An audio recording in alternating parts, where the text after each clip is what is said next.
Hi friends, welcome back to my channel banking tutor Telugu. ఈరోజు ఈ వీడియోలో ఎస్బీఐ క్లర్క్ ప్రిలిమ్స్ స్ట్రాటజీ గురించి మాట్లాడబోతున్నాం, both for beginners and repeaters. So late చేయకుండా video start చేద్దాం. కొంచెం లెంతీ వీడియో ఉంటుంది, స్ట్రాటజీ మాట్లాడబోతున్నాం కాబట్టి. సో ఫస్ట్లీ మనం ఫ్రెష్ క్యాండిడేట్స్ ఎలా ప్రిపేర్ అవ్వాలి అనేది మాట్లాడదాం స్ట్రాటజీ. సో ఈ స్ట్రాటజీ వచ్చేసి ఎలా ఉంటుందంటే, first mock, then prepare and again mock. అసలు ఏంటి ఈ మొత్తం ప్రాసెస్ అంటే, ఈవెన్ బిఫోర్ మీరు ప్రిపరేషన్ స్టార్ట్ చేయకముందే ఒక మాక్ టెస్ట్ అనేది ఖచ్చితంగా రాయండి.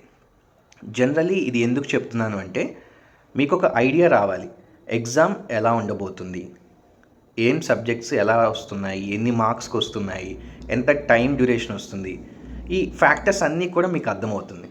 అట్ ద సేమ్ టైం ఆ సబ్జెక్ట్లో ఎలాంటి క్వశ్చన్స్ అడుగుతున్నారు, ఫర్ ఎగ్జాంపుల్ రీజనింగ్లో ఎలాంటి క్వశ్చన్స్ ఉన్నాయి, ఇంగ్లీష్లో ఎలాంటి క్వశ్చన్స్ అడుగుతున్నారు, క్వాంటిటేటివ్ యాప్టిట్యూడ్లో ఎలాంటి క్వశ్చన్స్ అడుగుతున్నారు. సో ఈ ఐడియా మీకు ఎప్పుడు వస్తుందంటే, ఓన్లీ వెన్ యూ అటెంప్ట్ అ మాక్.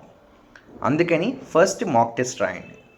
ఈ మాక్ టెస్ట్ రాశాక మీకు ఒక స్కోర్ అనేది వస్తుంది. సో ఈ స్కోర్ ఏంటంటే, వితౌట్ ఎనీ ప్రిపరేషన్ మీరు గెయిన్ చేసిన marks. So prelims out of 100 కాబట్టి ఒక ఎగ్జాంపుల్లా మాట్లాడితే మీరు 45 మార్క్స్ స్కోర్ చేశారు అనుకుందాం. సో ఈ 45 మార్క్స్ మీ యొక్క బెంచ్ మార్క్. ఇంతకంటే తక్కువ మార్క్స్ మీకు ఎప్పుడూ రాకూడదు. ఎందుకంటే వితౌట్ ఎనీ ప్రిపరేషన్ మీకు 45 మార్క్స్ వచ్చినప్పుడు, వన్స్ మీరు ప్రిపరేషన్ స్టార్ట్ చేశాక 45 కంటే తగ్గే ఛాన్స్ అనేది ఉండకూడదు. That is the ideal condition. అందుకనే ఒక బెంచ్ మార్క్ సెట్టింగ్ కోసం, at the same time exam ఎలా ఉంటుంది, ఆ కండిషన్స్ ఏంటి అనేది మీకు అర్థం అవ్వడం కోసం కంపల్సరీగా ఒక మాక్ టెస్ట్ అనేది రాయండి. ఫుల్ లెంత్ మాక్ రాయండి. వన్స్ అది రాశాక ఇప్పుడు మీరు ప్రిపరేషన్ స్టార్ట్ చేయండి. ప్రిపరేషన్ ఎలా స్టార్ట్ చేయాలి, ఏమి చదవాలి ఫస్ట్ అంటే, మీరు ఎగ్జామ్ రాశారు కాబట్టి దాంట్లో హై స్కోరింగ్ టాపిక్స్ ఏంటో ఫస్ట్ ఐడెంటిఫై చేయండి. మీరు రీజనింగ్ అని చూసారనుకోండి, ఎగ్జాంపుల్గా పజిల్స్ ఉంటాయి, సిలాక్స్ ఉంటాయి, ఇన్ఈక్వాలిటీస్ ఉంటాయి. ఇలాగా ఇవి ఏంటంటే స్కోరింగ్ టాపిక్స్, ఎందుకంటే వీటిలోంచి మ్యాక్సిమం వెయిటేజ్ అనేది మనకి ఎగ్జామ్లో కనిపిస్తుంది. ఆర్ఎల్స్ ఇంకా సింపుల్గా చెప్పాలంటే, మీరు యూట్యూబ్లోకి వెళ్ళి ఇలాంటి స్కోరింగ్ టాపిక్స్ అని మీరు సెర్చ్ చేసినా మీకు ఈజీగా వీడియోస్ అని అవైలబుల్ ఉంటాయి. So first target your high scoring topics, ఎందుకంటే ఇవి కంప్లీట్ చేయడం వల్ల మీరు మ్యాక్సిమం ఆఫ్ ద స్కోర్ అనేది అక్కడ గ్రాప్ చేయొచ్చు. ఇంకా క్వాంటిటేటివ్ యాప్టిట్యూడ్లో మాట్లాడుకుంటే డిఐ ఉంటుంది, నెంబర్ సిరీస్ ఉంటుంది, స్పీడ్ మ్యాథ్స్ ఉంటుంది, ఇలాగా ఇంకా మోర్ టాపిక్స్ కూడా ఉంటాయి స్కోరింగ్ టాపిక్స్. ఇంగ్లీష్కి వచ్చేసరికి రీడింగ్ కాంప్రిహెన్షన్స్ ఉంటాయి, పారాజంబుల్స్ ఉంటాయి. ఇవి ఎవ్రీ ఎగ్జామ్లో కనిపిస్తాయి and these are the scoring topics. So once mock రాశాక బిఫోర్ స్టార్టింగ్ యువర్ ప్రిపరేషన్ మీరు హై స్కోరింగ్ టాపిక్స్ ఏంటి అనేవి తెలుసుకోండి. ఆ లిస్ట్ ప్రిపేర్ చేసుకొని అప్పుడు ఆ లిస్ట్లో ఉన్న టాపిక్స్ అన్నిటినీ you start preparing for them. Next thing, మీరు ప్రిపరేషన్ చేశారు, మీ హై స్కోరింగ్ టాపిక్స్ కవర్ అయ్యాయి and rest of the topics కూడా మీరు ఓకే పైన టచ్ చేశారు, 1 or 2 టాపిక్స్ వదిలేశారు, అయినా పర్లేదు. So maximum of your preparation అనేది అయిపోయింది అనుకుందాం. మేబీ ఒక 2 months పట్టింది, లేదా గివెన్ ఎస్బీఐ టార్గెట్ కాబట్టి మనకి ఇంకా తక్కువ టైమే ఉంది కాబట్టి 1 monthలో మీరు కంప్లీట్ చేశారు అనుకుందాం ప్రిలిమ్స్ వరకు. ఇప్పుడు ఏం చేయాలంటే, నౌ మీరు మళ్ళీ మార్క్స్ అటెంప్ట్ చేయడం స్టార్ట్ చేయాలి. Marks are very very important. ఇప్పుడు మీరు మార్క్స్ చేశాక ఇప్పుడు వచ్చే స్కోర్ మీరు గుర్తుపెట్టుకోవాల్సింది ఏంటంటే, ఏదైతే మీ ఫస్ట్ బెంచ్ మార్క్ మీరు క్రియేట్ చేశారో 45 మార్క్స్, దానికంటే ఎక్కువే స్కోర్ చేయాలి. ఎందుకంటే now you are attempting after preparing your subjects. అది ఖచ్చితంగా గుర్తుపెట్టుకోండి. ఇప్పుడు ప్రతి మాక్ తర్వాత మీరు చేయాల్సిన వన్ మోర్ అడిషనల్ థింగ్ ఏంటంటే, మాక్ అనాలిసిస్ చేయాలి. ఏం అనాలిసిస్ చేయాలి, వాట్ ఆర్ ద థింగ్స్ అంటే, మీరు ఆ ఎగ్జామ్లో ఏ టాపిక్స్ ఇన్కరెక్ట్గా చేశారు. ఫర్ ఎగ్జాంపుల్గా మాట్లాడితే రాంగ్ నెంబర్ సిరీస్ మీరు సరిగ్గా అటెంప్ట్ చేయలేదు, అది మీరు ఐడెంటిఫై చేసుకోవాలి. నెక్స్ట్ థింగ్, ఏ టాపిక్స్ మీరు అటెంప్ట్ చేయలేకపోయారు, వై స్కోరింగ్ టాపిక్సే కానీ స్టిల్ మీరు అటెంప్ట్ చేయలేకపోయారు, what ever the reason, time constraint అవ్వచ్చు, లేదా ఆ టాపిక్ మీకు తెలియకపోవచ్చు, వాట్ ఎవర్ ద రీజన్. ఈ టాపిక్స్ కూడా మీరు లిస్ట్ ప్రిపేర్ చేసుకోవాలి. ఏం చేయాలి అంటే, ఈ లిస్ట్ చేశాక మాక్ టెస్ట్ కంప్లీట్ అయిన తర్వాత ఈ టాపిక్స్ అనేవి మీరు కవర్ చేయాలి. మళ్ళీ కవర్ చేశాక నెక్స్ట్ 1 more మాక్ ఇవ్వాలి. ఎందుకు చేస్తున్నాం ఇలా అంటే, మన ఏదైతే డ్రాబ్యాక్స్ ఉన్నాయో ఆ డ్రాబ్యాక్స్ మీద మనం వర్క్ చేసి, ఆ వర్క్ చేసింది కరెక్ట్ వేలో చేసామా లేదా తెలుసుకోవడానికి ఇంకో మాక్ అటెంప్ట్ ఇవ్వాలి. అప్పుడు మనకి ఐడియా వస్తుంది, ఓకే మన ప్రిపరేషన్ కరెక్ట్గా చేసాము అండ్ ఆ రిజల్ట్ కూడా మనకి మార్క్స్లో కనిపిస్తుంది. ఇలాగా మీరు మాక్స్ అనేవి ఎవ్రీ 2 డేస్కి కంపల్సరీ అటెంప్ట్ ఇవ్వాలి after completing your preparation. So ఎప్పటి వరకు ఇలా జరగాలి, ఎంతవరకు మనం కాన్ఫిడెంట్గా ఉండొచ్చు అంటే, అగైన్ మనం ప్రీవియస్ ఇయర్ కట్ ఆఫ్ ఒకసారి చెక్ చేసుకోవాలి. ఏపీ అండ్ తెలంగాణ కంపేర్ చేస్తే ఏపీలో ఎక్కువ కట్ ఆఫ్ వెళ్ళింది. సో సేఫర్ సైడ్గా మనం ఆ కట్ ఆఫ్ వాల్యూని మనం బెంచ్ మార్క్ చేసుకోవాలి. Last year AP cut off చూస్తే 56.5 ఉంది. సో మీరు ఎగ్జామ్స్ రాస్తున్నారు, యావరేజ్గా చెక్ చేసుకుంటే మీ స్కోర్ ఇన్ కేస్ 56.5 కంటే ఎక్కువ వెళ్తుంది అంటే మీరు రైట్ డైరెక్షన్లో ఉన్నట్టు.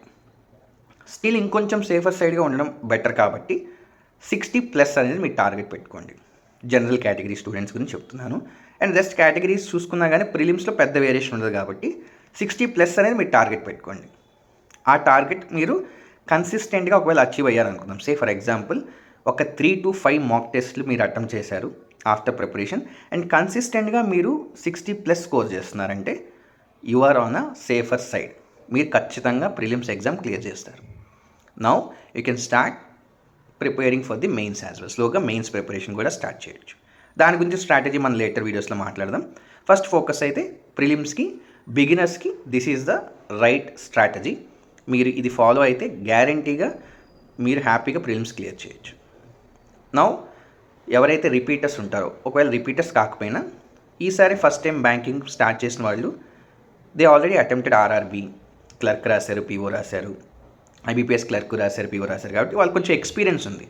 సో ఆల్రెడీ ప్రిపరేషన్ స్టార్ట్ చేశారు, మీకు ఒక ఐడియా ఉంది కాబట్టి మీరేం చేస్తారంటే ఫస్ట్ మీరు కంప్లీట్ అయితే మాక్ రాయాల్సిందే. ఆ మాక్ రాసుకొని ఏదైతే మనం బెంచ్ మార్క్ సెట్టింగ్ అనుకున్నామో ఆ వాల్యూ అనేది మీరు ఐడెంటిఫై చేసుకోండి. ఎగ్జాంపుల్కి 50 మార్క్స్ వచ్చాయి అనుకుందాం మీ బెంచ్ మార్క్. మీరు ఇప్పుడు ఏం చేయాలంటే ఆ మాక్ అనాలిసిస్ చేయాలి. మీకు ఆల్రెడీ ప్రిపరేషన్ ఉంది కాబట్టి you directly go with mock analysis. అనాలిసిస్లో ఇందాక చెప్పిన విధంగానే ఏ టాపిక్స్ అయితే మీరు ఇన్కరెక్ట్గా చేశారో, ఏ టాపిక్స్ అయితే మీరు అటెంప్ట్ చేయలేదో ఆ టాపిక్స్ అన్నీ లిస్ట్ చేసుకొని అవి ప్రిపేర్ అవ్వండి. వాటి మీద ఫోకస్ పెట్టండి. అగైన్ మాక్స్ రాస్తూ వెళ్ళండి. కట్ ఆఫ్ చెప్పిన విధంగానే 60+ కానీ మీరు స్కోర్ చేస్తూ వెళ్ళారనుకోండి, యావరేజ్గా 3 to 5 మార్క్స్ మీకు కన్సిస్టెంట్గా 60+ స్కోర్ వస్తుంది మాక్ టెస్ట్ అంటే now you are on the right direction. మీరు ప్రిలిమ్స్ 100% క్లియర్ చేయొచ్చు.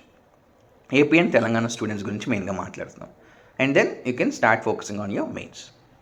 సో ఓవరాల్గా చూస్తే సింపుల్గా చెప్పాలంటే స్ట్రాటజీ ఏంటి అంటే first mock and then your preparation and then mocks. సో చాలామంది స్టూడెంట్స్ నాకు తెలిసిన వాళ్ళు, నేను మాట్లాడిన వాళ్ళతో నాకు అర్థమైంది ఏంటంటే ఎందుకు క్లియర్ చేయలేకపోతున్నారు ఎగ్జామ్ అంటే వాళ్ళంతా ప్రిపేర్ అవుతారు, they are very good in the subject, but వాళ్ళకి మాక్ అటెంప్ట్ చేయాలంటే చిన్న భయం ఉంటుంది. ఆ భయమే సరిగ్గా మార్క్స్ అటెంప్ట్ చేయనీయకుండా, ఎక్కువ మార్క్స్ చేయకుండా they go for the exam. సడన్గా ఎగ్జామ్లోకి వెళ్తే అప్పుడప్పుడు మనం బ్లాంక్ అవుట్ అవుతాం. ఎందుకంటే అక్కడ ఉన్న ప్రొసీజర్స్ కానీ అక్కడ ఉన్న అన్ని కంప్లీట్ చేసుకొని వెళ్ళేసరికి చిన్న టెన్షన్ అనేది వస్తుంది. సో ఇవన్నీ అవాయిడ్ చేయడానికి బెస్ట్ స్ట్రాటజీ ఏంటంటే ఎక్కువ మార్క్స్ అటెంప్ట్ చేయడమే. మీరు ఎన్ని మార్క్స్ అటెంప్ట్ చేస్తే మీరు అంత కాన్ఫిడెంట్గా ఉంటారు మీ ప్రిపరేషన్ మీద. సో మాక్, ప్రిపేర్ అండ్ మాక్, ఈ స్ట్రాటజీ కానీ మీరు ఫాలో అయితే 100% మీరు ప్రిలిమ్స్ హ్యాపీగా క్లియర్ చేసేవచ్చు. సో ఈ వీడియోలో ఎంతవరకే. కమింగ్ వీడియోస్లో ఇంకా ఈ స్ట్రాటజీలోకి డీప్ డైవ్ చేస్తూ మోర్ అండ్ మోర్ టెక్నిక్స్ మీకు చెప్పి హెల్ప్ చేయడానికి నేను ప్రయత్నిస్తాను. ఈ వీడియో మీకు హెల్ప్ అయింది అనుకుంటే do share with your friends and co students. And I hope everyone are already applied for the job. ఇంకా మీరు అప్లై చేయకపోతే నేను ప్రీవియస్ వీడియోలో కొన్ని ఇంపార్టెంట్ డీటెయిల్స్ చెప్పాను, అవి కూడా ఒకసారి చూసి మీరు అప్లికేషన్ ఫిల్ చేయండి. Okay guys, thank you for watching this video. Please like, share and subscribe to my channel. All the best guys. Thank you.